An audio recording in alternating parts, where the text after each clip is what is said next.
تو پھر اس پہ ایک لطیفہ سمجھیں یا کوئی جھوٹا واقعہ سمجھیں یا بچوں کی کہانی سمجھیں۔ مجھے ایک یاد آیا واقعہ، اس میں بڑا سبق ہے۔ حقیقت بن سکتا ہے یا نہیں بن سکتا، یہ بات کی بات ہے، لیکن سبق بہت بڑا ہے اس سے سیکھنے کے لیے۔ وہ کہتے ہیں ایک شکاری تھا، شکار کے لیے نکلا تو اس نے دو پرندوں کو ایک درخت پہ بیٹھا ہوا دیکھا۔ ایک بڑے والا پرندہ جس کو گدھ کہتے ہیں، اور ایک چھوٹا سا پرندہ جس کو فاختہ کہتے ہیں، ایک ساتھ بیٹھے ہوئے تھے۔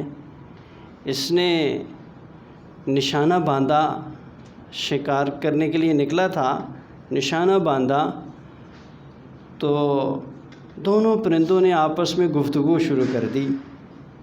میں نے پہلے بتایا حقیقت سے تعلق ہو یا نہ ہو، لیکن سبق اس سے نکلتا ہے، اور آج کل ہمارے معاشرے پہ یہ فٹ ہوتا ہے، اس لیے میں نے سنا دیا۔ فاختہ نے کہا کہ تو بڑا پرندہ ہے، تجھے شکار کرے گا، تجھے نشانہ مارے گا، لہٰذا تو اڑ جا۔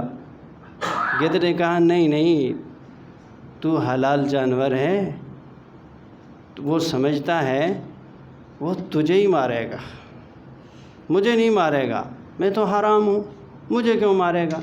تجھے مارے گا، وہ شکاری ہے، مسلمان ہے، تجھے مارے گا۔ اچھا، اس گفتگو کے درمیان اس کا فائر نکلا اور جا کے گدھ کو لگا۔ اب گدھ گرنے لگی تو فاختہ نے اونچی آواز میں اسے کہا، تجھے کہا تھا نا اڑ جا، تجھے کہا تھا نا اڑ جا۔ تجھے پتہ نہیں ہے کہ آج کل کا مسلمان حلال حرام کو نہیں دیکھتا، موٹے مال کو دیکھتا ہے۔ تو موٹا مال تھا، لگ گیا تجھے نا۔ تو سنانے کا مقصد یہ ہے کہ جب خدا خوفی انسان کے دل سے نکل جاتی ہے تو پھر ترجیحات یوں ہو جاتی ہیں، پھر اندر کے جذبے کچھ اس طرح کے بن جاتے ہیں۔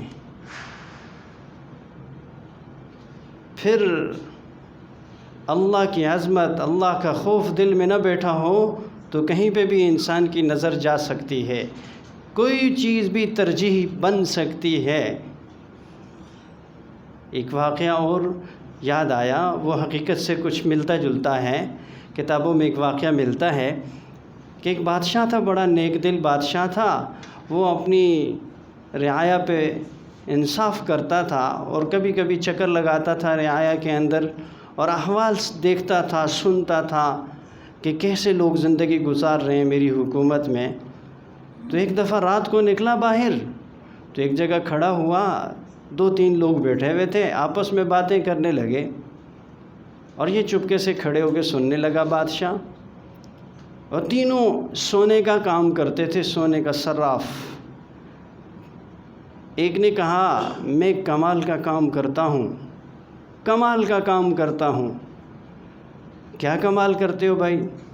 کہنے لگے میرے پاس لوگ سونا اپنا لے کے آتے ہیں تو میں اس کے 3 حصے کرتا ہوں، 2 حصے الگ کر کے تیسرا حصہ اپنے پاس، اور اس کی جگہ کھوٹ ملا کے ان کو بنا کے دے دیتا ہوں، اس کو پتہ تک نہیں چلتا، دینے والے کو پتہ تک نہیں چلتا۔ دوسرے نے کہا اچھا تو یہ کرتے، یہ تو تیرا کمال نہیں ہے، کمال تو میرا ہے، تو تیسرا حصہ رکھتا ہے، میں تو آدھو آدھ رکھتا ہوں، کمال میرا ہے۔ میرے پاس کوئی لے کے آئے تو میں آدھا سونا بنا کے دیتا ہوں، ساتھ کھوٹ ملا کے، آدھا اپنے پاس رکھتا ہوں اور پتہ بھی نہیں چلنے دیتا۔ کمال کس کا ہے؟ آپ کا، میرا؟ تیسرے نے کہا تیرا بھی کمال نہیں، کمال تو تم دونوں سے زیادہ میرا ہے۔ وہ کیا کرتا ہے تو؟ میرے پاس کوئی سونا لے کے آئے نا اپنا زیور بنوانے کے لیے، تو میں وہ سارے کا سارا سونا اپنے پاس رکھتا ہوں اور اس کے کھوٹ کے زیور بنا کے اس کو دے دیتا ہوں، اور اس کو پتہ تک نہیں چلتا کہ میں نے کیا بنا کے دیا ہے، میں نے اصل سونا واپس کیا بنا کے یا کھوٹ دیے۔ بادشاہ نے کہا اچھا، ان کو صبح جب دربار لگے گا تینوں کو بلاؤں گا اور ان سے پوچھوں گا کہ یہ کمال کیسے کرتے ہیں۔ تیسرے والے کا زیادہ جو نا پوچھنا ہے، پہلے والے چلو 2 ان کا تو کم کمال ہے نا، تیسرے کا بڑا بڑھیا کام ہے، اس سے پوچھوں گا کیسے کرتا ہے۔ تو اسے کہا، صبح دربار لگا، اسے بلایا کہ بھائی رات کو تیری گفتگو میں نے سنی، کہوں گا تجھے کچھ نہیں، لیکن بتا تو صحیح یہ کمال کیسے دکھاتا ہے، تو اتنا بڑا دھوکہ کرتے اگلے کو پتہ تک نہیں چلتا۔ کہنے لگا ہاں بس میں کرتا ہوں، لیکن کسی کسی کو بتاتا ہوں پھر۔ اچھا، کہنے لگے میں جتنی بھی سیکورٹی آپ پہ لگاؤں، جتنے بھی آپ پہ حفاظتی انتظامات کروں، تو میرے ساتھ بھی کر دے گا؟ کہنے لگا بادشاہ سلامت کر دوں گا۔ کہنے لگا اگر میرے ساتھ یہی دھوکہ کر دے نا، تجھے بہت بڑا انعام دوں گا، میں نے اپنی بیٹی کے لیے زیور بنانا ہے۔ اس نے کہا ٹھیک ہے، دھوکہ کرنا میرا کام، انعام آپ دیں۔ دھوکہ کرنا میرا کام، پورے کا پورا کھوٹ بنا کے دوں گا۔ بادشاہ نے کہا اچھا دیکھتا ہوں میرے ساتھ کیسے تو دھوکہ کرتا ہے،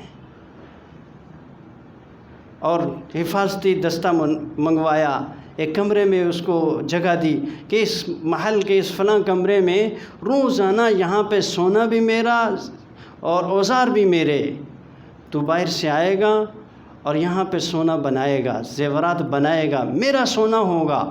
اور حفاظتی دستے کو کہہ دیا جب یہ اندر آئے نا تلاشی لے کے چھوڑنا، کہ باہر سے کوئی کھوٹ نہ لائے، اور جب یہاں سے جانے لگے پھر بھی اس کی تلاشی لے لینا کہ یہاں سے سونا باہر لے جا کے کہیں فراڈ نہ کر دے۔ اندر آتے جاتے، باہر آتے جاتے اس کی تلاشی بھی شروع۔ اس پہ بندے بٹھا دیے، صبح شام دن رات اس پہ بندے بیٹھے ہوئے ہیں، بندوں کے سامنے کام کر رہا ہے۔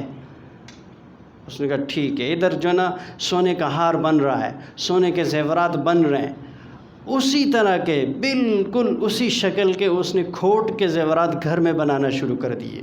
دن میں ادھر کام، رات کو جا کے گھر میں کام، ادھر بھی زیورات تیار ہو گئے اصل سونے کے، ادھر بھی کھوٹ کے اصل جنت کھوٹ کے زیورات تیار ہو گئے۔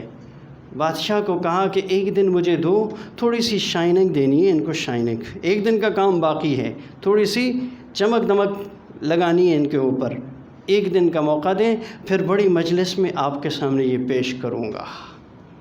اچھا، بادشاہ بڑا مطمئن کہ میں نے حفاظتی انتظامات کیے، میں نے بندے بیٹھائے، اب تو یہ میرے ساتھ فراڈ نہیں کر سکتا۔ خدا خوفی نہ ہو نا، میں کہہ رہا ہوں خدا خوفی نہ ہو تو بندہ کچھ بھی کر سکتا ہے۔ اللہ کی عظمت، اللہ کی بڑائی نہ ہو دل میں تو بندہ کچھ بھی کر سکتا ہے۔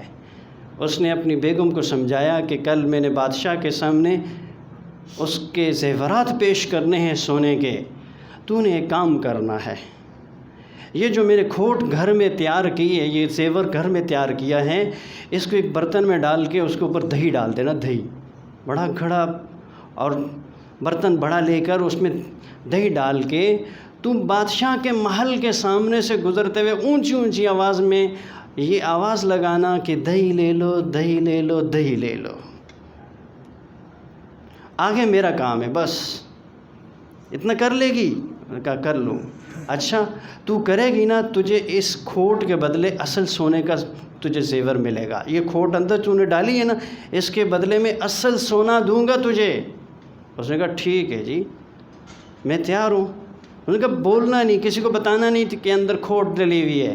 بادشاہ کے محل کے سامنے سے آواز لگاتے ہوئے گزرنے لگی، اس نے اندر سے جو حفاظتی دستے کے بندے بیٹھے ہوئے تھے انہیں کہا کہ اس کو بلاؤ یار، دہی کو لے کے آئے، اور اس کے دہی کے اندر میں نے اس ہار کو ڈبونا ہے تاکہ اس میں تھوڑی سی چمک آ جائے، شائننگ آ جائے، بادشاہ کو پیش کرنا ہے، بس یہ ایک تھوڑا سا کام کرنا ہے، اس کو بلا کے لے آؤ بس تھوڑی دیر کے لیے۔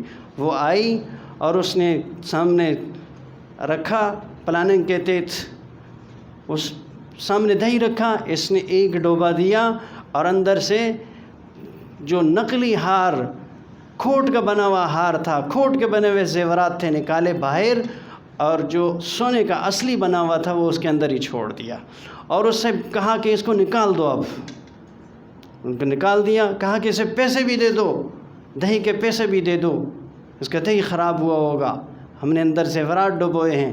وہ چلی گئی، بادشاہ نے کہا کہ اب بتا، تیرے جو دعوے کے مطابق تو نے مجھ سے دھوکہ کیا؟ نہیں کر سکا، تو نے مجھے اصلی جو نہ سونے کا بنا کے دیے۔ اب بادشاہ کو کہا کہ بادشاہ سلامت، آپ سے ہاتھ ہو گیا، آپ کو پتہ ہی نہیں چلا۔ اچھا کیسے ہوا ہے؟ آپ نے کیسے دھوکہ کیا ہے؟ کہنے لگے وہ دہی والی جب بلائی تھی نا، اس دہی میں جب میں نے ایک ڈوبا دیا تھا، اسی ایک ڈوبے پہ تمہیں ہاتھ کر گیا تھا میں۔